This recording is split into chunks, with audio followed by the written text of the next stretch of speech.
Okay, well, I'll call the meeting to order, please. This is the Village of Riverside Board of Trustees regular meeting for Thursday, April 16, 2020. The time is 7 p.m. Please call the roll. President Sells. Here. Trustee Peters. Here. Trustee Gallegos. Trustee Giza. Here.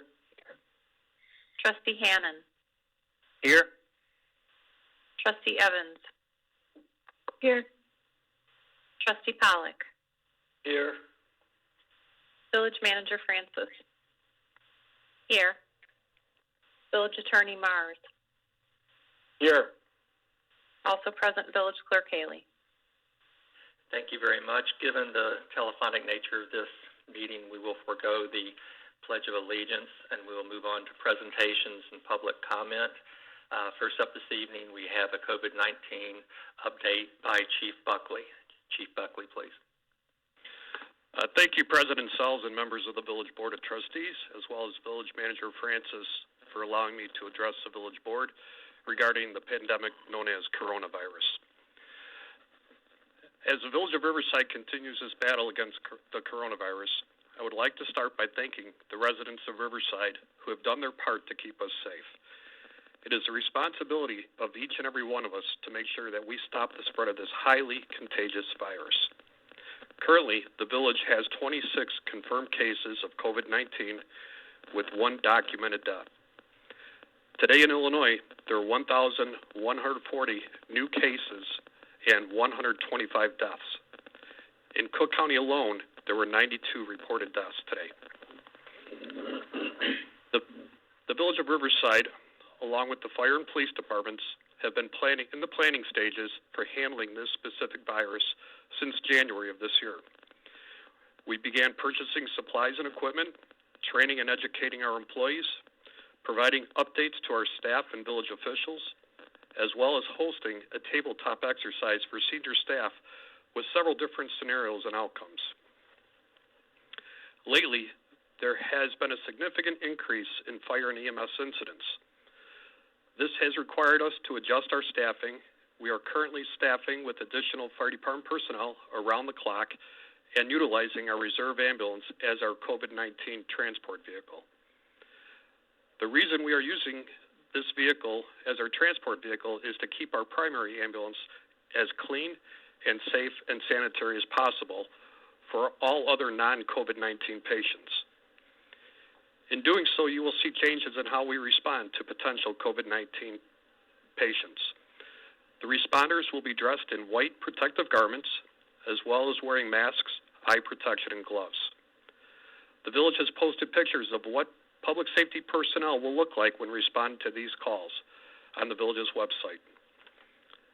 Our patient will then have a mask placed over their face and be wrapped in blankets to protect them and contain any cross-contamination. After this patient is transported to the hospital, the members of the fire department and their vehicles will be properly cleaned and readied for the next response. In the news, I'm sure you've all heard statements saying that we have reached the peak for this virus. Although that may be accurate, it should state that we have reached a plateau. What this means is that we are still seeing between 1,200 and 1,600 new cases per day, along with 60 to 80 deaths per day here in Illinois, although today we had 125 deaths. This plateau may last for several weeks, which is why it is very important for all of us to keep doing what we are doing and stay at home and isolate. By doing so, we will prevent the spread of this virus and save lives. Another item I'd like to mention, and it concerns me almost as much as a virus, is the mental health and well-being of our residents. We are experiencing something that none of us have ever had to think about or deal with. We are living through a time in history that will change our lives forever. The fact that we are isolating ourselves from others is a direct contradiction from how we have lived our lives. Not being able to shake someone's hand or give a hug or interact with somebody socially violates everything that we have been taught and how we live. Not to mention the financial hardships that many will endure only compounds this issue.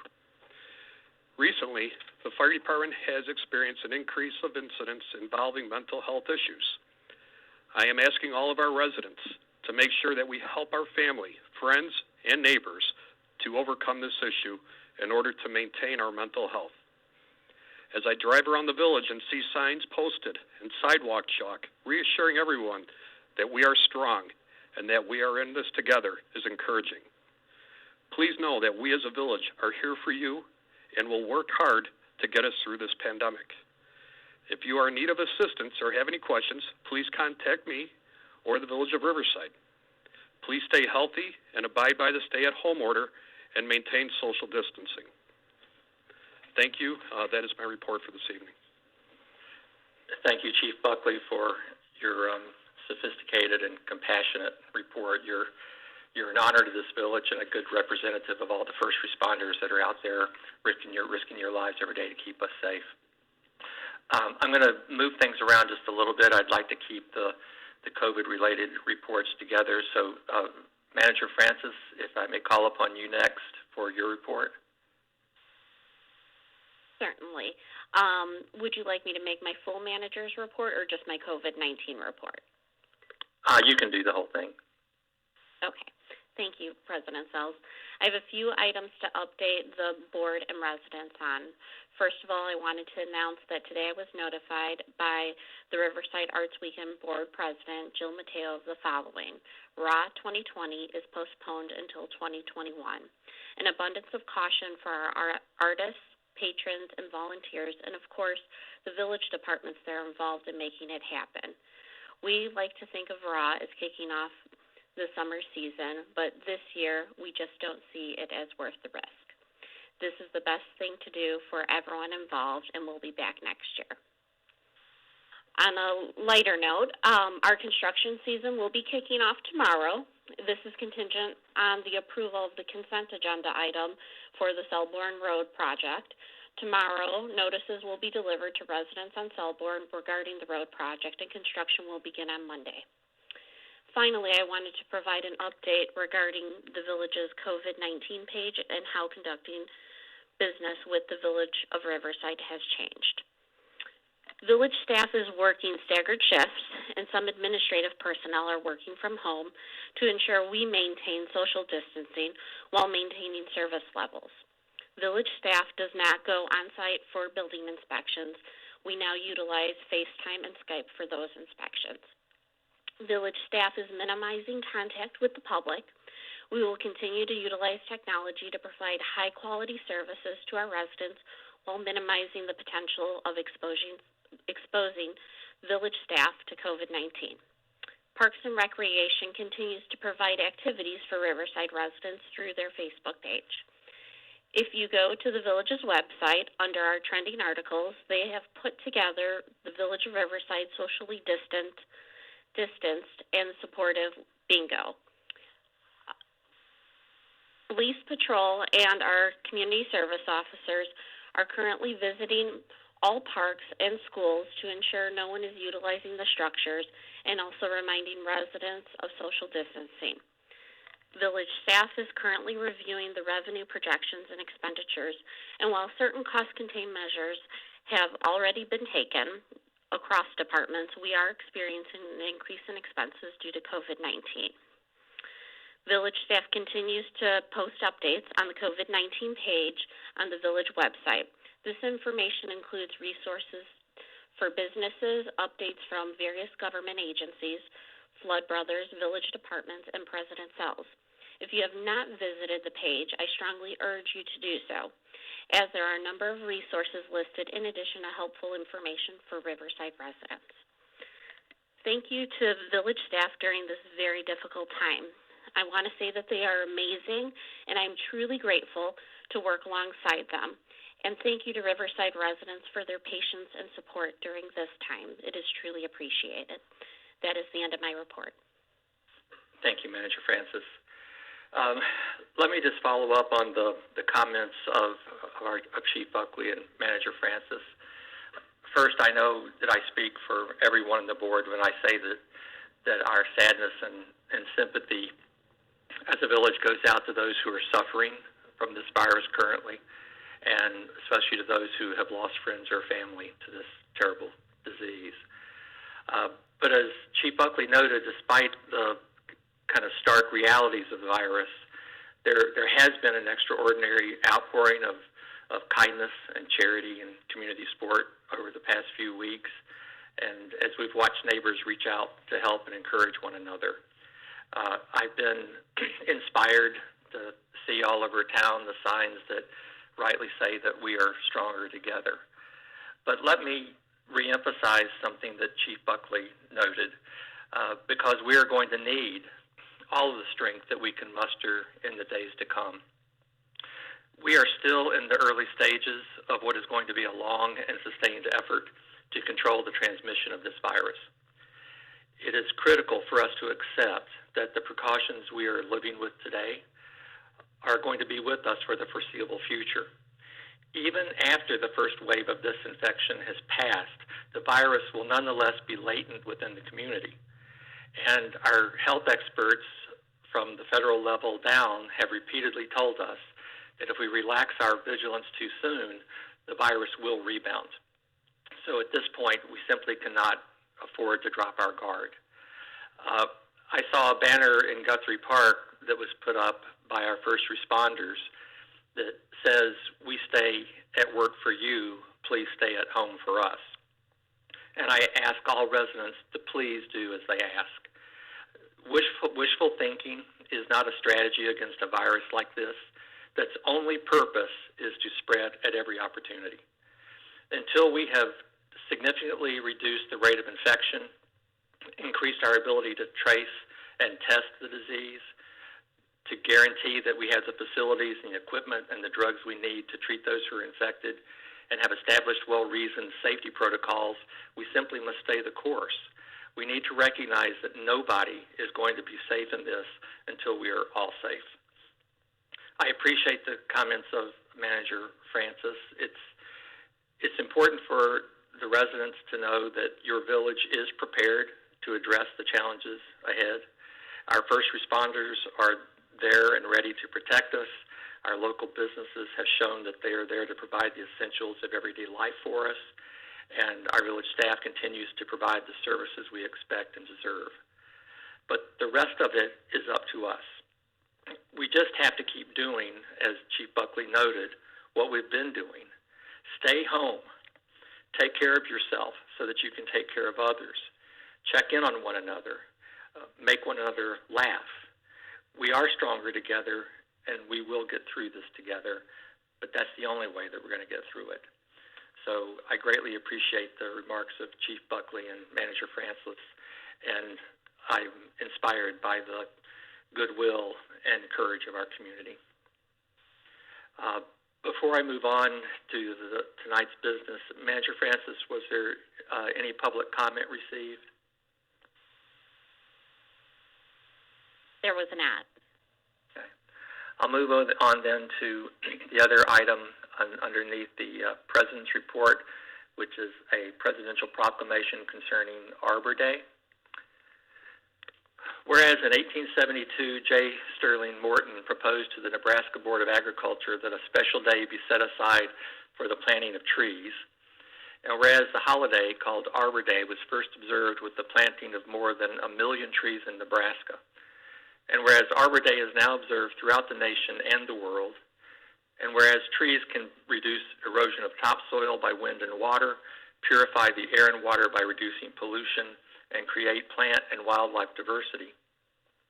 And whereas trees have been shown to reduce crime, increase property values, reduce heating and cooling costs, and conserve energy use.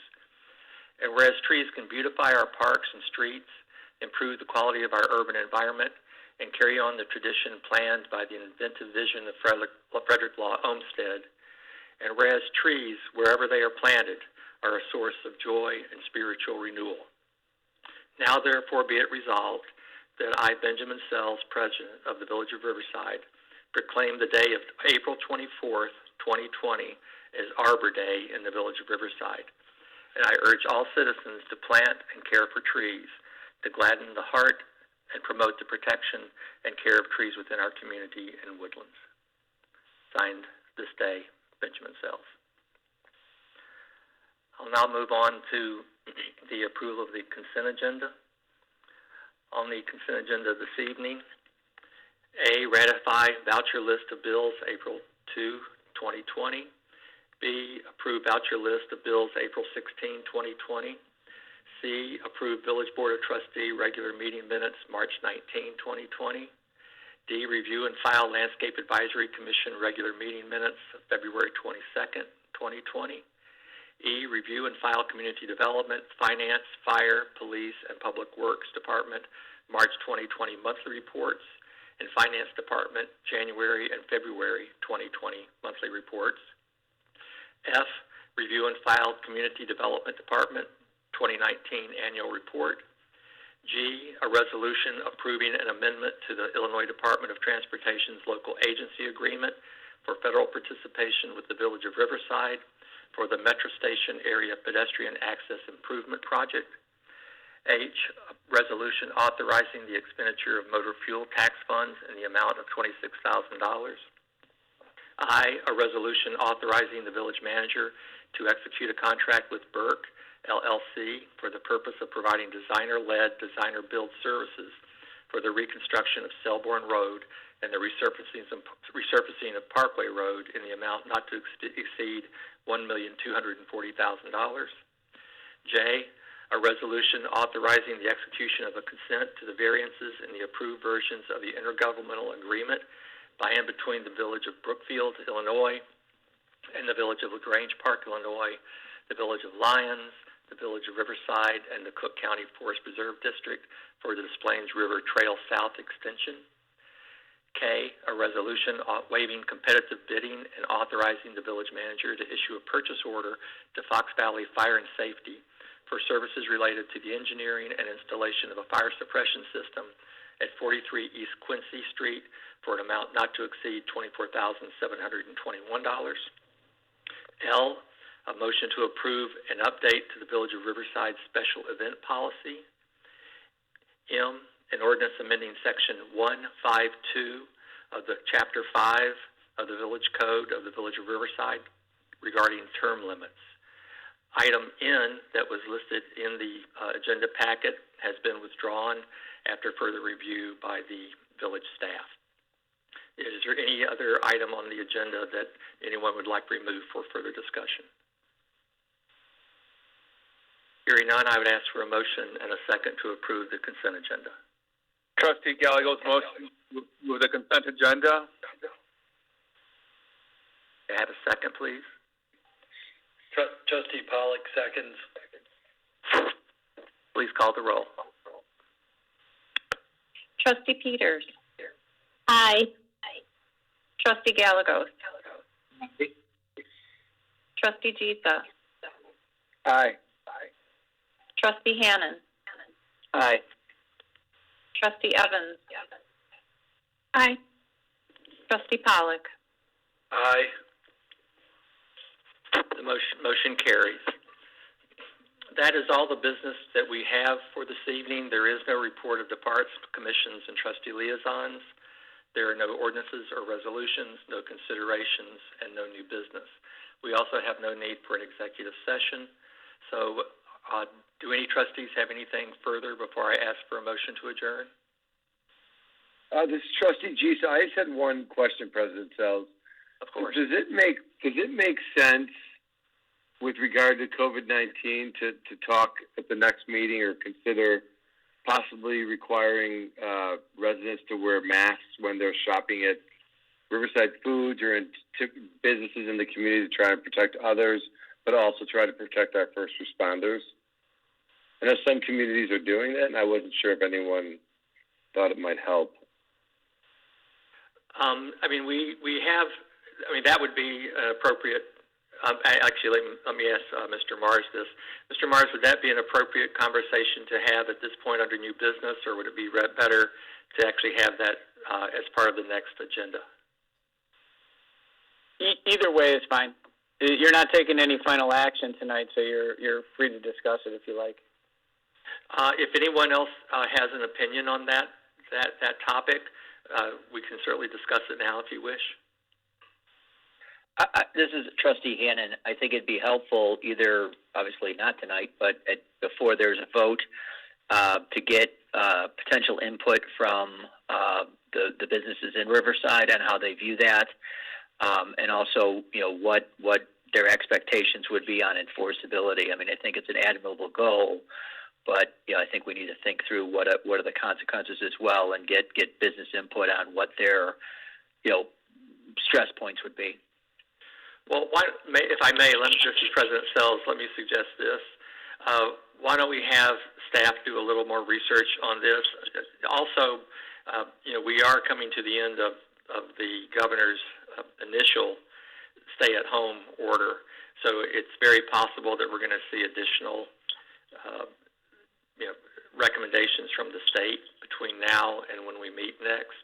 And we can also do some outreach, as Trustee Hannon suggests, and let's have this on the agenda when we have a little bit more background information and can have a more educated discussion, if that's okay with everyone. Trustee Giza, are you fine with that? Yeah, of course. I just thought I'd bring it up. Okay. Anything else from anyone? I would ask for a motion and second to adjourn. Trustee Gallegos makes a motion to adjourn. Second, please. Trustee Pollock seconds. Please call the roll. Trustee Peters. Aye. Trustee Gallegos. Aye. Trustee Giza. Aye. Trustee Hannon. Aye. Trustee Evans. Aye. Trustee Pollock. Aye. Thank you, everyone. Be safe. Take care of one another. The meeting is adjourned.